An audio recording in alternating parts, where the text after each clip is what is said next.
Mangez-moi, mangez-moi, mangez-moi, mangez-moi, mangez-moi, mangez-moi. C'est le chant des sirops qui suffit, qui joue avec les armes et ouvre les volets de la perfection. Bonjour à tous, bienvenue dans Mangez-moi, mangez-moi. Comme le nom l'indique, vous êtes bien dans une émission culinaire où il y aura du goût, des saveurs, des recettes, mais aussi des enquêtes. En attendant, c'est sommaire. Quoi penser du burger et de sa nouvelle réputation? Ruben Ayoun et Brice de Top Chef nous livreront leurs secrets. Justement, ce dernier Brice Morvan, candidat de télé-réalité, et Yoni Saada, que sont-ils devenus? Ont-ils réussi? Nos journalistes ont été à leur rencontre. On passera aussi du salé au sucré avec un reportage sur des éclairs colorés mais aussi des cupcakes travaillés. On n'oubliera pas bien sûr de vous parler de chocolat et d'un atelier qui a ouvert ses portes rien que pour nous. Bien sûr, pour finir, on ne peut qu'intégrer une pâtisserie française dans l'émission. Vous saurez comment réaliser un délicieux Paris-Brest. Et pour couronner le tout, nous recevrons pour vous le cuisinier Thomas Bretet qui nous préparera un plat fait maison. Alors j'espère que tout ça vous a donné l'eau à la bouche parce que tout de suite on a une autre surprise pour vous. Thomas Bretet, participant de l'émission Norbert et Jean le défi, est là pour nous régaler. Bonjour. Bonjour Thomas. Bonjour Lamine, ça va? Vous allez bien? Très bien, merci et vous? Ça va très bien. Alors Thomas a 38 ans, il a participé comme j'ai dit précédemment à l'émission Norbert et Jean le défi. Et pour être honnête, au début vous n'étiez pas très fortiche en cuisine. Ah non, mais pas très fortiche, j'étais encore au-dessus de la réalité, j'étais vraiment nul, très très nul. Et maintenant le talent est là. Vous me direz ça tout à l'heure? Bon bah alors je vous laisse la cuisine, le frigo, les placards sont à vous, donc je vous me nous sers, dites. je fais comme chez moi. Faites comme chez vous. Bon, bah très bien. Alors, qu'est-ce que je vais pouvoir vous préparer de beau? Bah vous avez des pommes de terre?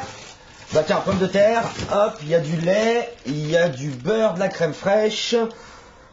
Ouais, bah je vais vous faire un gratin dauphinois. Alors Thomas, vous allez nous faire donc un gratin dauphinois. Voilà. Pouvez-vous nous donner un petit peu de détails au niveau du déroulement? Alors le gratin que je vais vous faire, en fait, c'est un gratin dauphinois express. C'est pour les familles qui n'ont pas vraiment le temps, qui ont envie de bien manger qui travaillent, qui sont occupés, qui ont des enfants à l'école et donc qui ont besoin d'aller assez vite. Donc c'est un gratin dauphinois en moins de 10 minutes. Si je me trompe pas, voilà, si j'ai bien suivi mes cours. D'accord, bah alors je vous laisse commencer. C'est parti. Les pommes de terre. Allez, on y va. D'accord. Et moi je vais vous parler du premier reportage. Je pense que ce sont les jeunes qui vont adorer, ils vont se lécher les babines parce qu'on va parler des hamburgers. Avec Charlotte Attal et moi-même, nous sommes allés à la rencontre de deux chefs. Alors je vous laisse regarder. Il est 18h et Ruben Ayoun anticipe sa journée du lendemain. Dans le laboratoire d'un ami, ce jeune chef prépare des burgers 100% maison qu'il cuisinera dans son camion, le Daily Street. Je fais la mise en place aujourd'hui pour être organisé pour le service de demain. Là, je remplis mes pipettes, j'ai fait ma mayonnaise, j'ai taillé mes frites. Et comme ça, demain, je suis opérationnel pour le service de midi. Cet entrepreneur de 22 ans a monté une version itinérante du hamburger et c'est dans son camion transformé en cuisine et installé à la Plaine Saint-Denis qu'il vend ses sandwichs.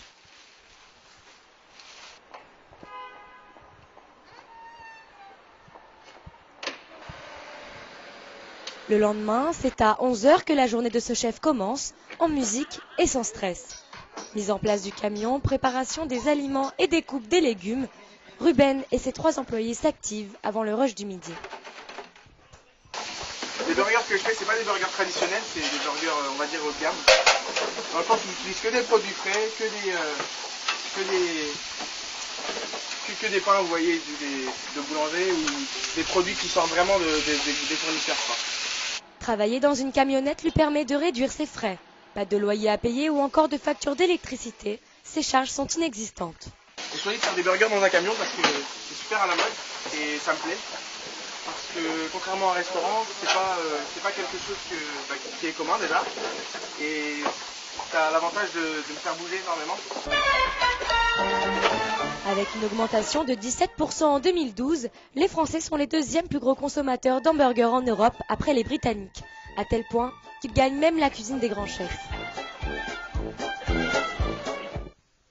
De l'autre côté de Paris, un cuisinier reconnu s'approprie cet effet de mode en amenant sa touche à lui. Brice Morvan, demi-finaliste de Top Chef, a revisité son hamburger à la française. Aujourd'hui, la junk food, tout ce qui est nourriture comme ça, un peu qu'on voit malsaine, elle peut être réinterprétée comme ça avec des produits sains. Et c'est ce qui fait qu'il y a un engouement aujourd'hui pour le burger. C'est qu'on mange des burgers aujourd'hui qui ne sont pas pleins de sucre, pas pleins de gras et qui sont sains. Une recette tellement populaire que le burger représente une commande sur 2 dans son restaurant. C'est donc toute une affaire que cet ancien candidat a monté sur cette tendance. Alors le burger, bah, évidemment, c'est vrai que tout le monde en parle. Ça fait 2 ans maintenant qu'on a fait ce plat. En fait, on l'a fait en plein jour et il y a eu beaucoup de succès. À la différence du prix moyen, le burger gastronomique du comptoir de Brice est 2 fois plus cher qu'un burger classique. Alors vous avez sans doute reconnu Brice Morvan, candidat de Top Chef, mais alors une question me vient à l'esprit, que sont devenus les candidats de la télé-réalité d'M6 ? On a souvent des retours sur les télé-réalités de TF1, mais comment se passe l'après Top Chef ? La réponse avec Laetitia Mouton, Virginie Huleux et Mélodie Zarba. C'est bon la dorade, chef ? Comme tous les candidats de Top Chef, c'est cette semaine au tour de Yoni Sada de prendre les commandes de l'Alcazar. Demi-finaliste, il reste un des personnages phares de l'émission. C'est une très belle expérience. Ce qui fait bizarre pour nous, c'est de ne pas cuisiner parce qu'on est là en représentation surtout pour parler avec les gens, parce que les gens ont beaucoup de questions vis-à-vis de Top Chef. On crée une entrée, un plat, un dessert. Et tout au long de l'expérience de l'Alcazar vis-à-vis de Top Chef, nos plats sont ancrés dans un menu. Filet de bœuf poêlé ou encore œufs pochés, crème de morille et foie gras, tous les plats du candidat sont à la carte. Il fallait quand même amener quelque chose de simple mais en même temps étonnant.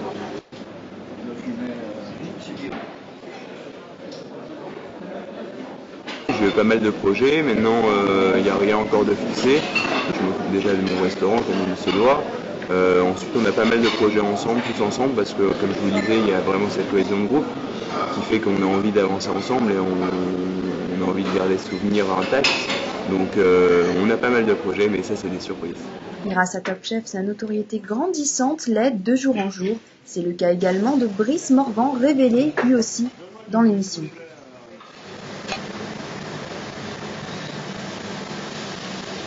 Alors, depuis l'émission Top Chef, en fait, j'ai monté un restaurant.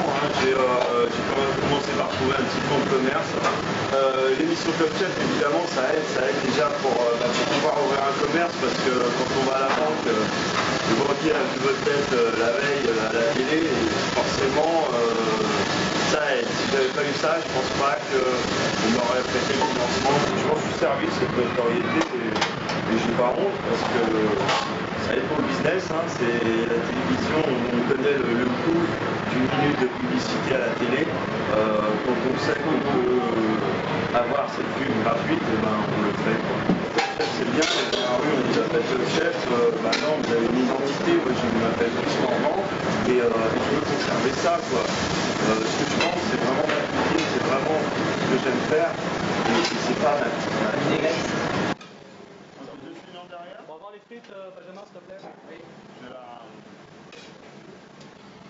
Un pari réussi pour le demi-finaliste de la première édition. Son comptoir du 10e arrondissement de Paris fait salle comble tous les jours, allant de 60 à 150 couverts dans la journée. Des plats aussi bons que beaux, un vrai délice pour les papilles. Top Chef reste alors un vrai tremplin pour Brice Morvan. Dans la vie, il y a ceux qui ont réussi à faire leur place dans le petit écran et d'autres qui essaient de se faire connaître sur la toile. Laurine, d'ailleurs, est l'une de ces chefs qui essaye de se faire connaître grâce à ses cupcakes. Malheureusement, une boîte de com, un budget et un matériel de qualité, cela coûte assez cher. Rizen Ferfar et Victor Mabille l'ont suivi dans son quotidien, dans sa recherche de producteurs. Cupcake, le prix du succès, c'est le titre du reportage que nous lui avons consacré à Ponto-Combo, en Seine-et-Marne. À 28 ans, Laurine, comédienne et passionnée de cuisine, a trouvé le moyen de combiner ces deux passions. Je vérifie que j'ai tout ce qu'il me faut pour le nouveau tutoriel. En fait, un après-midi, je m'ennuyais et je me suis dit, tiens, je vais faire de la pâtisserie, je vais faire un gâteau. Et en fait, je suis tombée sur un petit kit que ma mère m'avait offert, un petit kit à cupcake avec des petits moules, une petite poche à doux et un petit livre avec des recettes. Comme mes copines ont commencé à me demander, mais comment tu fais ça, j'ai fait, bon, attendez 15 jours et dans 15 jours, vous aurez une vidéo explicative. Laurine a lancé ses tutoriels sur internet il y a tout juste un mois, des vidéos sur lesquelles elle se filme dans sa cuisine en train de préparer des cupcakes. Voilà, je suis quand même contente de ma première vidéo, de ce que j'ai fait. Il y a des petits problèmes techniques, notamment au niveau du son qui n'était pas assez bon. Malgré des problèmes techniques, elle compte à ce jour plus de 800 vues et prépare sa 3e vidéo. Alors aujourd'hui, on va aller chercher des petits colorants alimentaires, des jaunes et du orange, et aussi de quoi faire un peu de déco, de la pâte à sucre et puis des petites perles colorées. Direction Paris pour une boutique spécialisée, colorants, ustensiles, un équipement coûteux qui fait un trou au porte-monnaie. 200 € par mois sont investis rien que pour ces cupcakes, un seul gâteau revient à 10 €. Je me finance toute seule, donc voilà, j'ai pas de budget précis par mois, mais je fais quand même attention parce que ça coûte cher et donc du coup j'ai revu mes postes de dépenses. Voilà, je consacre un peu d'argent à ça et un peu moins à d'autres choses. 51,50 € pour 3 colorants, c'est une très grosse somme qui oblige Laurine à faire des sacrifices dans ses achats au quotidien. À présent équipée, elle est prête pour réaliser sa prochaine vidéo. Retour à Ponto Combo où Laurine va commencer son tournage. D'abord séance maquillage, un peu de poudre pour ne pas briller face à la caméra. Moi j'aime bien l'ambiance de tournage, la Cupcake Mania Maker c'est un tout petit tournage parce que du fait que je sois toute seule. Après voilà, j'aime bien, moi ce que j'aime bien c'est transformer la vidéo, faire le montage derrière, préparer mes plans, me dire je vais faire ça comme ça, donc je trouve ça très agréable. Bring the action. When you hear this in the club, you gotta turn the shit up. You gotta turn the shit up. You gotta turn the shit up. When we up in the club, all eyes on us. All eyes on us. Et bienvenue dans ce 3e épisode de Cupcake Mania Maker. I wanna scream and shout and let it all out and scream and shout and let it out. We saying oh. Le but, se faire une place sur le petit écran. Pour cela, Laurine contacte chaque jour production et site internet. Tous les jours, je le fais un petit peu. Dès que j'ai un peu de temps, voilà, je fais un petit peu de com. Je contacte 2-3 personnes. Dès que je peux, je m'en occupe un petit peu. Allô, oui, bonjour. Bonjour, je me présente, je m'appelle Laurine Ferta. Je vous appelle en fait car je souhaiterais vous proposer un programme de cuisine. Vous avez déjà vu l'émission Toute une histoire? Oui. D'accord. Parce qu'en gros, je vais en parler à Marine l'année prochaine ainsi qu'à mes collègues. D'accord. Si on fait ça, il nous faudrait, voilà, si vous pouvez nous donner quelques conseils sur vos recettes, comment vous les préparez, voilà, des conseils pour les gens qui sont en cuisine. Ça marche? Je peux faire une recette spéciale cupcake pour les nuls, par exemple.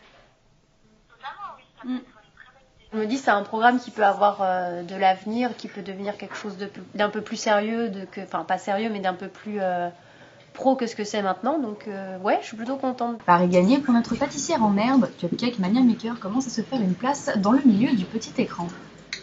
Alors là, Thomas, je crois que je vais t'aider, non? Bah avec plaisir, ouais, parce qu'il faut qu'on avance. Alors dis-moi ce que je dois faire. Tu sais couper les patates? Ouais. Regarde, je t'explique. Tu mets tes doigts comme ça, tu colles la lame là-dessus, et tu coupes le plus fin possible. Bah je crois que je vais me couper les doigts là. Fais très attention à tes doigts, c'est pour ça que tu plies bien tes doigts pour pas te couper. Ok. Ça c'est ce qu'on m'a appris chez Norbert et Jean, tu vois. Mais ça m'a coûté mes doigts aussi pour l'apprendre, hein, donc tu t'inquiètes pas. Le truc c'est qu'il faut que ça soit coupé très fin, vraiment. Parce que pour que ça cuise vite en fait, comme c'est prévu en moins de 10 minutes, il faut que les patates soient les plus fines possibles, comme un carpaccio quoi en fait. D'accord. Ok. Bah je vais essayer. Ouais, je vais essayer. Allez vas-y, tac. Super, merci. À toi.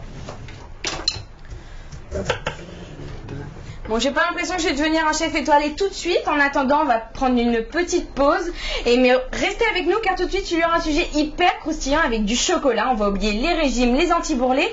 On revient tout de suite avec un chocolatier qui a une petite surprise pour vous. Ne bougez pas. Allez, viens, on va se prendre la poire. Abricodabra. Oh, abricodabra. Oh, oui, ça défouite. Attends, à moi de le faire.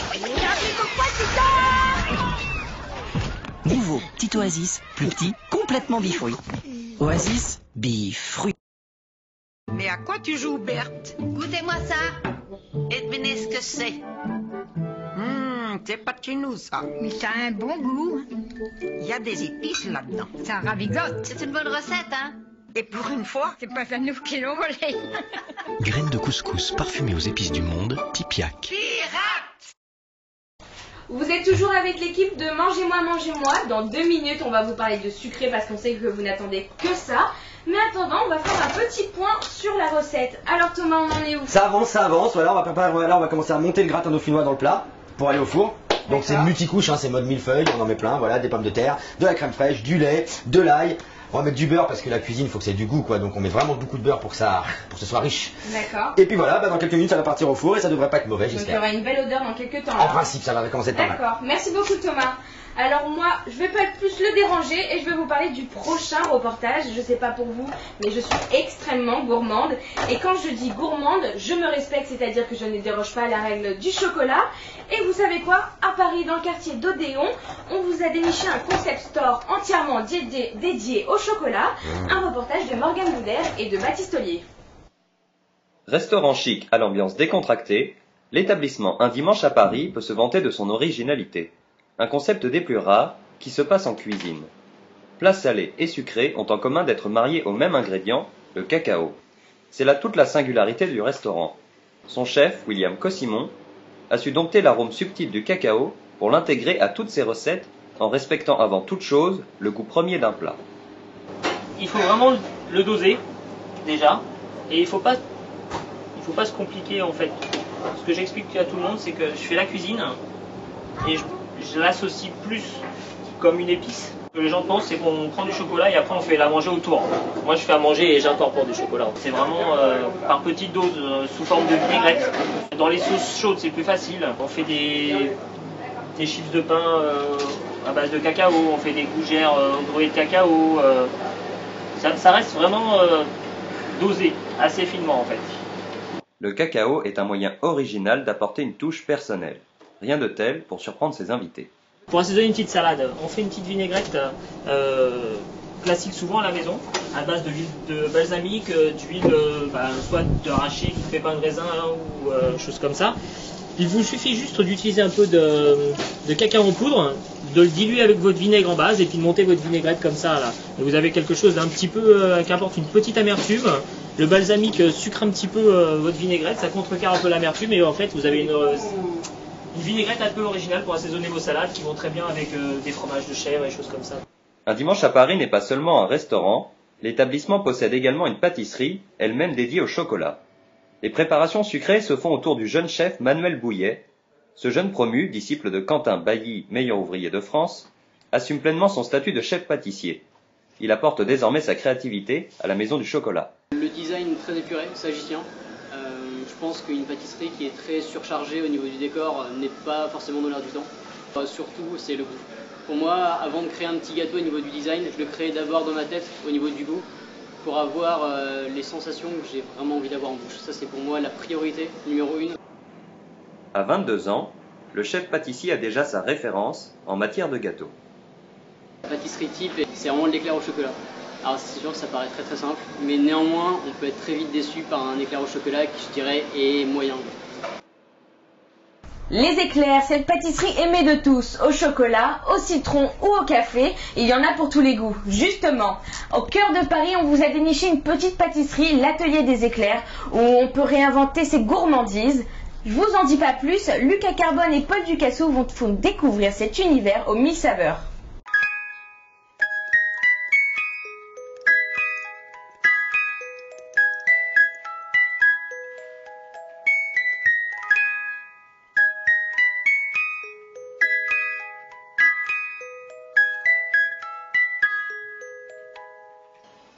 L'atelier de l'éclair, ou plutôt le paradis de l'éclair, c'est dans le 2e arrondissement de Paris que 3 associés sortis d'école de commerce ont décidé d'installer leur fief.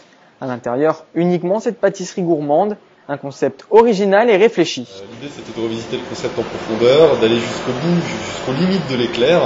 Et donc on a réussi à le réinventer, comme je le disais, à travers différents parfums sucrés, chocolat, caramel, ça ce sont des classiques, mais rose framboise, pistache abricot, Mont Blanc, on est capable d'aller très très loin dans les créations.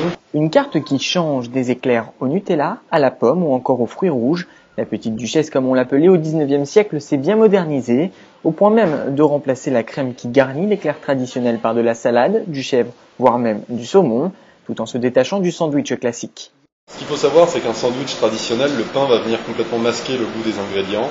Donc la qualité des matières premières à l'intérieur d'un sandwich va être complètement absorbée par le pain. Nous, l'avantage, c'est qu'on a une excellente qualité en termes de matières premières, et la pâte à choux est tellement fine, tellement onctueuse, qu'elle disparaît complètement en bouche, elle s'efface au profit, je dirais, encore une fois, de la révélation de saveur que va proposer les différents ingrédients que propose notre éclair club. Du goût, mais aussi de la qualité. Pour ça, l'atelier de l'éclair a confié toute la création pâtissière à Loïc Bray, finaliste du concours des meilleurs ouvriers de France.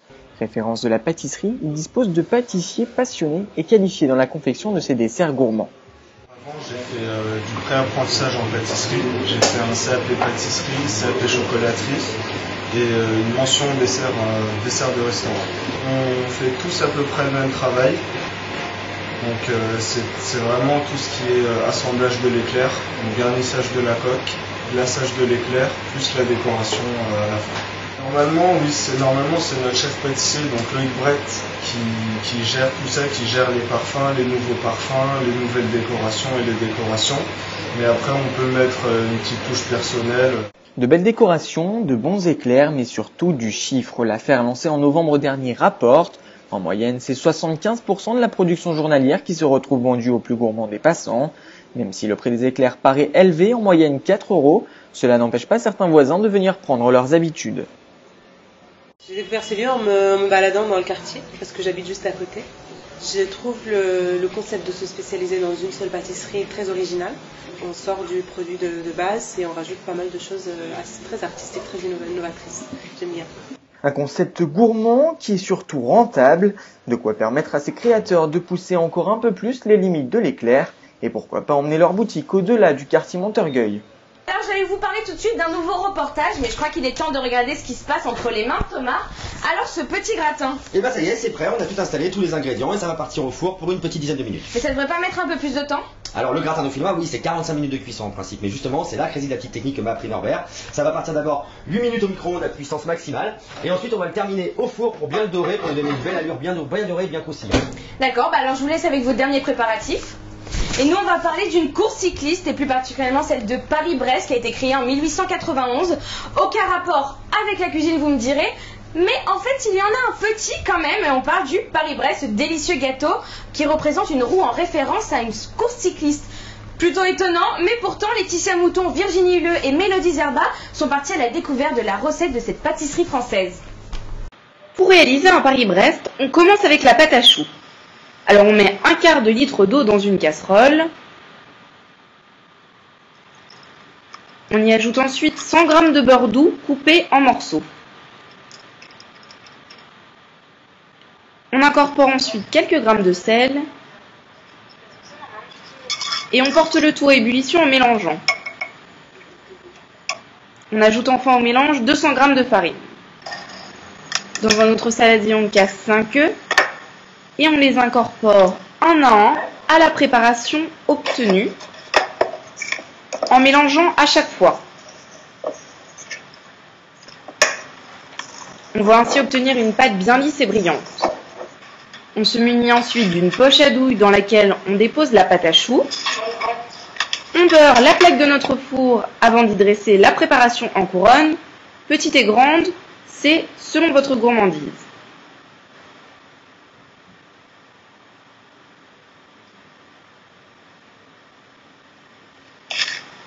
On badigeonne ensuite les couronnes avec du lait et des blancs d'œufs à l'aide d'une fourchette ou d'un pinceau. Puis on préchauffe notre four à 190 degrés pendant 10 minutes et on enfourne la pâte à choux. On laisse ensuite cuire 50 minutes. Pendant la cuisson, on réalise la crème au beurre. Dans une casserole, on mélange 200 g de sucre avec un petit peu d'eau et on porte à ébullition. On met 5 jaunes d'œufs dans un autre saladier et on y ajoute le sucre cuit lentement pour obtenir une crème bien lisse. On fait fondre ensuite 10 carrés de praliné pour l'ajouter au tout et on mélange à l'aide d'un fouet. On sort enfin les couronnes du four, puis on va les couper en deux. On remplit de nouveau la poche à douille, mais cette fois-ci avec la crème au beurre. On l'incorpore ensuite au cœur des choux. C'est prêt, vous pouvez déguster. Voilà Néwin, c'est prêt. Ça sent drôlement bon en tout cas. Pas mal, j'avoue, ça doit pas être mauvais. Je suppose qu'on va pas manger ça que tous les deux. Non, je compte pas sur vous, on va rejoindre tout de suite l'équipe avec Baptiste, Rizlaine, Laetitia et bien sûr Victoire. On prend les assiettes et on les rejoint tout de suite. Oh là là, on est gâtés. Je vous dis bon appétit. Et pour vous, je vous dis à bientôt pour une prochaine émission. En attendant, moi je remercie les journalistes et vous de nous avoir suivis. Et bien sûr, ne perdez pas l'appétit. Mangez-moi, mangez-moi, mangez-moi. C'est le chant des silos qui suffit, qui joue avec les armes et ouvre les volets de la perfection. Il pleuvait beaucoup ce jour-là. Heureusement, on avait des capuches et surtout des pochins solides. Là-bas, les vaches nous regardaient d'un air complice et détendu. Il y avait plus qu'à s'y mettre pour assurer la cueillette. Mangez-moi, mangez-moi, mangez-moi. Mangez-moi, mangez-moi, mangez-moi. C'est le chant du silo qui supplie, qui joue avec les armes et ouvre les volets de la perception.